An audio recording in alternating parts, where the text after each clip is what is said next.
également indispensable de préciser la nature et le rôle de l'organe chargé de l'instruction des dossiers, ainsi que les étapes de la procédure disciplinaire à laquelle seront soumis les agents publics mis en cause.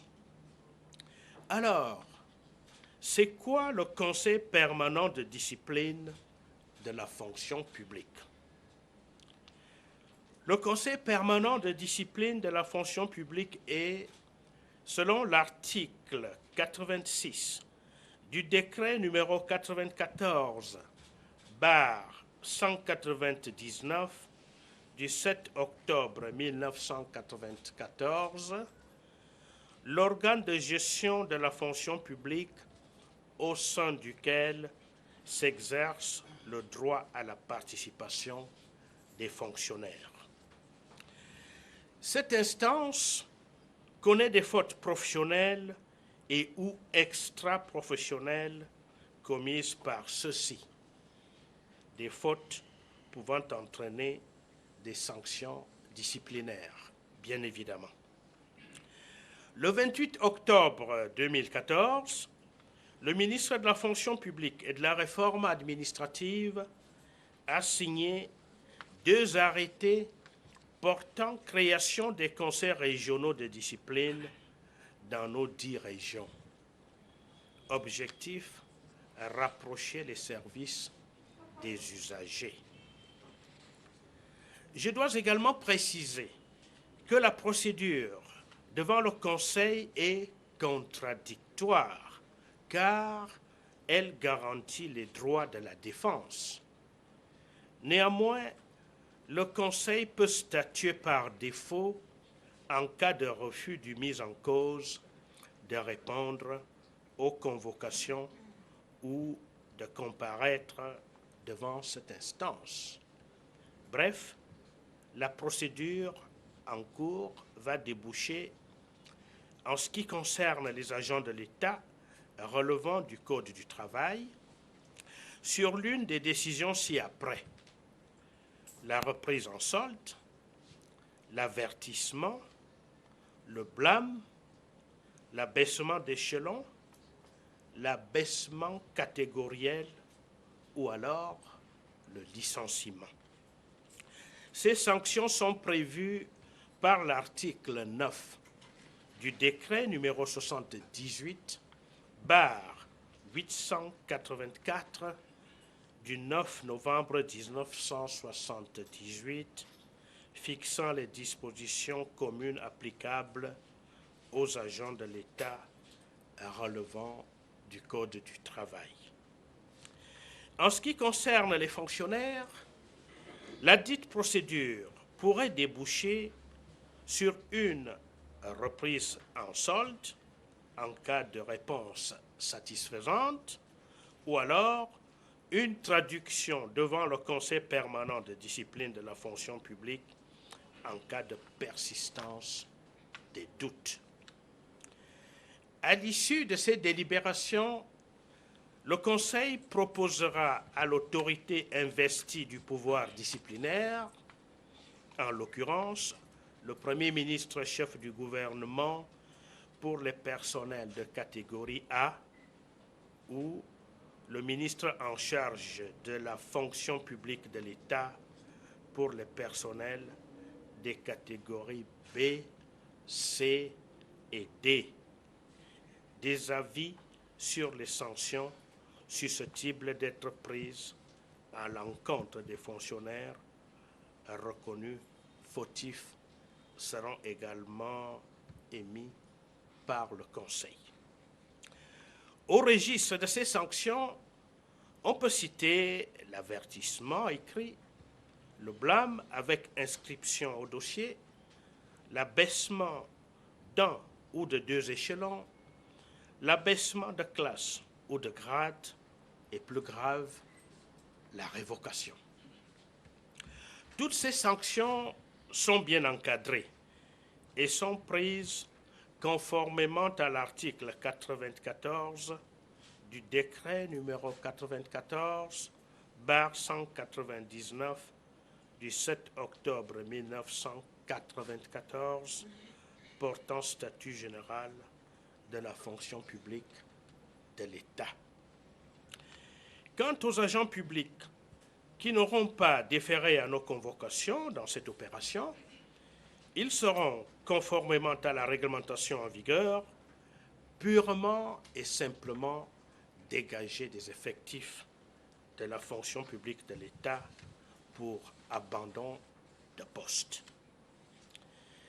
En dehors des sanctions disciplinaires que je viens d'évoquer, le Conseil permanent de discipline de la fonction publique peut prendre d'autres mesures à l'encontre des fonctionnaires fautifs ou innocentés, selon le cas bien sûr, notamment l'émission d'un ordre de recette pour les sommes indûment perçues, l'admission d'office à la retraite, l'annulation d'une mesure conservatoire, le rétablissement du salaire, la reconstitution de la carrière de l'agent public et la reprise de service. Comme on le voit, mesdames et messieurs, la discipline dans la fonction publique est un domaine bien structuré. Mais un domaine dont la durée des procédures, explicitement fixée par les textes, rallonge généralement les délais de traitement des dossiers y afférents. C'est la raison pour laquelle nous avons pris des dispositions particulières pour apurer les instances du COPE dans des délais raisonnables. À cet égard, je voudrais préciser qu'une première exploitation des 9101 dossiers transmis a permis de soustraire de ce lot ceux des 335 agents qui ne relèvent pas de la compétence du ministère de la fonction publique et de la réforme administrative. Il s'agit notamment des personnels des statuts spéciaux du corps de l'enseignement supérieur, de l'administration pénitentiaire, des greffes et de la magistrature. Ces dossiers ont été retournés au ministère des Finances. C'est ainsi qu'après consolidation, la procédure disciplinaire a été enclenchée à l'encontre de 8 766 personnes, dont 5 045 fonctionnaires et 3 721 agents de l'État relevant du Code du travail. Concrètement, nous avons publié les noms des agents publics concernés dans notre site Internet à l'adresse www.minfopra.gov.cm. Nous avons également utilisé tous les autres canaux de communication possibles pour atteindre le maximum de ces agents publics. En ce moment, nous sommes en train de procéder à la signature des demandes d'explication écrites. C'est beaucoup, près de 10 000, comme nous l'avons dit tout à l'heure. Nous attendons les réponses écrites, elles aussi, que doivent fournir les intéressés. Les 10 actes ont été transmis à toutes les délégations régionales du ministère de la fonction publique et de la réforme administrative, ainsi qu'aux autres administrations pour large diffusion.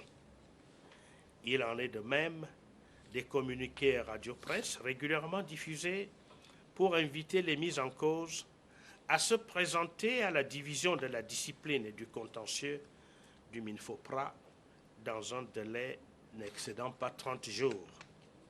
Sauf cas de force majeure, mesdames et messieurs, nous envisageons, en capitalisant les acquis de la réduction des délais de traitement des dossiers disciplinaires, nous envisageons, terminer cette instruction dans un délai de 6 mois, dans la mesure du possible.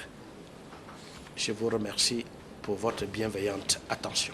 Merci, Monsieur le ministre, pour toutes ces explications. Effectivement, vous clôturez votre propos liminaire là où nous avons voulu rebondir. Vous avez pendant longtemps parlé de délais raisonnables. Vous venez de préciser 6 mois. Et après les 6 mois, qu'est-ce qui va se passer? Il y a une série de sanctions que vous avez énumérées. Nous sommes contents de pouvoir savoir combien de temps vous vous donnez après les 6 mois pour que soient exécutées les différentes sanctions que vous avez énumérées. Après cette question, j'aimerais passer la parole à Aïm Bilé pour conduire cette deuxième phase de notre point de presse, à savoir le jeu de questions-réponses. Merci, Monsieur le ministre. Merci, Monsieur Jean Atandana. 6 mois, c'est pour apurer tout ce contentieux. C'est une ambition qui peut être réalisée, mais avec le concours de tous.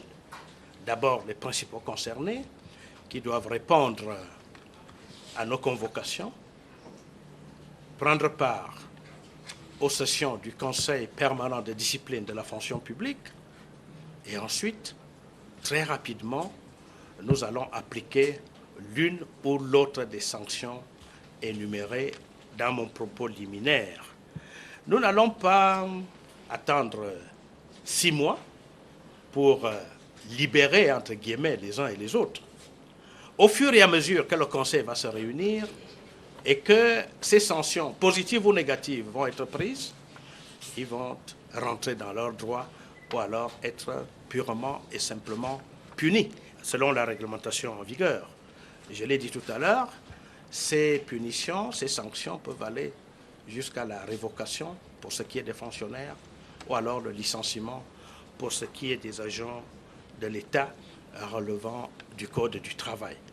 Donc, nous essayons de mettre tout en œuvre parce qu'il n'est pas bon que les usagers dont nous avons la charge et qui sont nos rois, même lorsqu'ils se sentent quelque peu égarés, souffrent pendant longtemps. Vous avez suivi par le passé des usagers qui se plaignaient du fait qu'ils attendaient parfois 1 an, 2 ans, 3 ans et plus pour voir aboutir ces processus.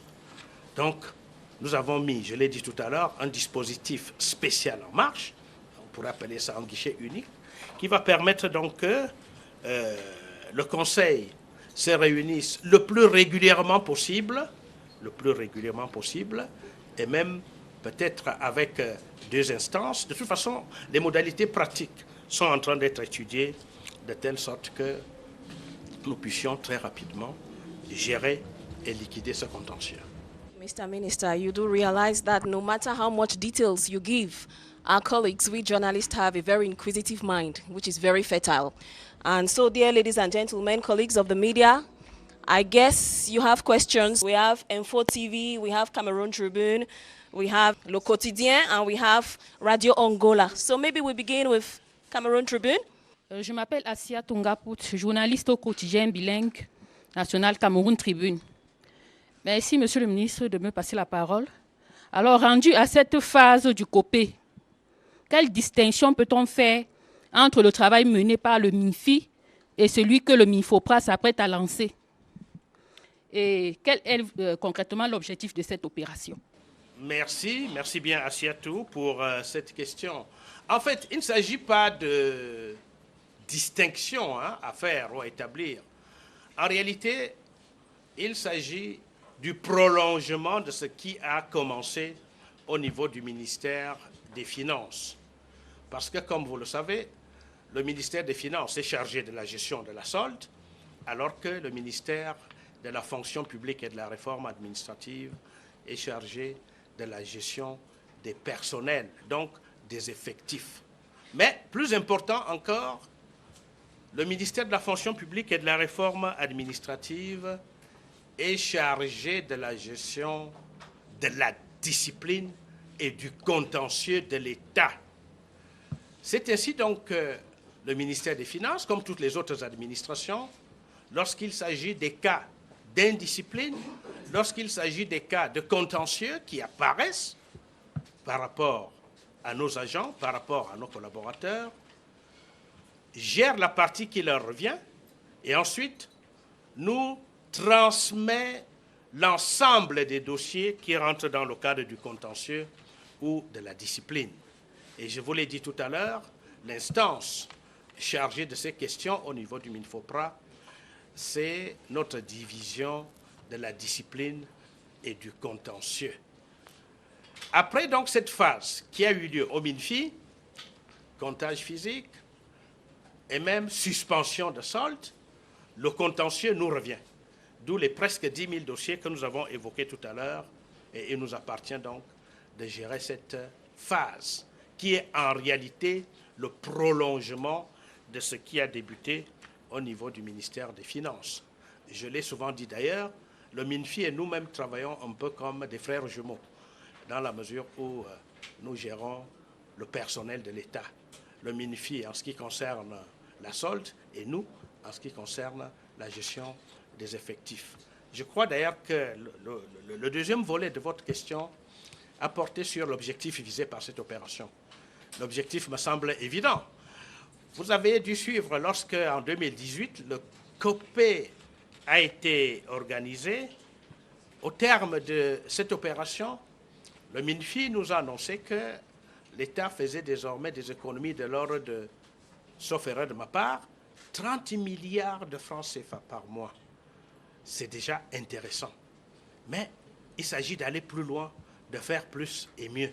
C'est pour cela que nous devons également gérer cette autre phase de telle sorte que nous puissions bien consolider tout cela et nous assurer que dans le temps, l'opération va permettre à l'État non seulement de continuer à faire les économies que nous enregistrons en ce moment, mais encore que ces économies soient dans la durée et que nous aussi, au niveau du MINFOPRA, donc au niveau de l'administration publique, nous ayons une bonne maîtrise de nos effectifs et donc de la solde. Ceci m'amène d'ailleurs à parler d'une autre opération qui est presque en cours déjà. Il s'agit de la mise en place du système informatique de gestion intégrée des personnels de l'État et de la solde. Ce que nous faisons en ce moment constitue un préalable extrêmement important. Parce que lorsque le nouveau CGPS va être mis en place, il va falloir avoir des données assainies. Et vous voyez, ça nous ramène à l'autre opération, l'assainissement du fichier personnel de l'État, le fichier des personnels. Il faut mettre dans les machines des données exactes. Sinon, la machine va vous renvoyer des données toujours inexactes. C'est pour cela que, dans le cadre de ce travail, nous pensons qu'il faut aller jusqu'au bout de la chaîne, de telle sorte que, rapidement, nous puissions obtenir ces données qui soient exactes et que nous allons introduire dans le nouveau système qui va être mis en marche et qui va permettre, n'est-ce pas, de ne plus avoir des cas de gens qui jonglent un peu avec la solde ou encore avec les présences sur le terrain, notamment à leur poste de travail, pour que nous cessions d'avoir des personnels qui soit sont décédés, soit sont partis du Cameroun, et pour ceux qui ne sont pas décédés, mais qui sont partis du Cameroun et qui sont à l'étranger, de revenir de temps en temps lorsqu'ils apprennent qu'il y a un recensement du personnel de l'État, venir se recenser et repartir. Nous sommes en train de travailler de telle sorte que grâce au TIC, nous puissions mettre en place un système efficace pour obtenir une bonne maîtrise, non seulement de la solde, mais aussi et surtout des effectifs. Voilà ce que je peux dire à ce sujet. Je suis Jules Brice Ngaba, je travaille pour le compte du journal Le Quotidien. Monsieur le ministre, vous le savez, lorsqu'une opération comme celle-ci est lancée, les questions d'argent constituent l'asphalte des préoccupations de ceux qui suivent la dite opération. Ceci m'amène à vous poser cette question. Quels sont les moyens et surtout l'organisation qui a été mise en œuvre pour garantir la réussite de cette opération. Vous demandez de quels moyens nous disposons pour mener cette opération. Évidemment, lorsque vous parcourez le budget 2020 du ministère de la fonction publique et de la réforme administrative, vous verrez qu'il y a une dotation qui est prévue. Je dois surtout insister sur le fait que cette double opération, ou alors cette opération qui se prolonge, obéit à une haute directive du président de la République. J'ai cité tout à l'heure 2 circulaires présidentielles dans le cadre de la préparation du budget de l'État, où le chef de l'État, par 2 fois au moins, a insisté sur la maîtrise des effectifs et de la solde. Cela permettrait justement à l'État de faire des prévisions qui soient exactes parce que basées sur des données exactes. Je suis Blaise Ambela, Radio Nkulungola. On a coutume de dire chez nous que les habitués ont la peau dure. Vous l'avez peut-être bien expliqué, mais je vais aller à l'extrême pour demander, en cas de non-présentation de certains agents publics, quel est le sort que vous leur réservez? Je l'ai dit dans mon propos liminaire en français et en anglais, en cas de non-présentation, ça nous facilite la tâche, monsieur. Ça nous facilite la tâche dans la mesure où, après les 30 jours de délai donnés aux uns et aux autres, ce personnel sera purement et simplement rayé des effectifs de l'administration publique camerounaise. Vous comprenez donc que nos compatriotes ont intérêt à vite venir pour répondre aux questions qui leur seraient posées dans le cadre du Conseil permanent, de telle sorte que leur situation aussi soit vite régularisée, qu'elle soit vite régularisée, pour qu'ils n'attendent pas 6 mois, 1 an, 2 ans, 3 ans, sans solde. Nous savons ce que cela peut avoir, ce que cela a comme conséquence sur la vie de toute une famille. C'est des conséquences très douloureuses.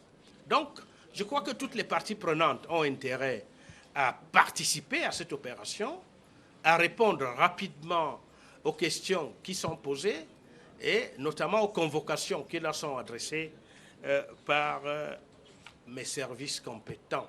C'est ainsi que les uns et les autres trouveront rapidement satisfaction, trouveront rapidement leur compte dans le cadre de cette opération. Mimi Thiobo from Info TV. Mr. Minister,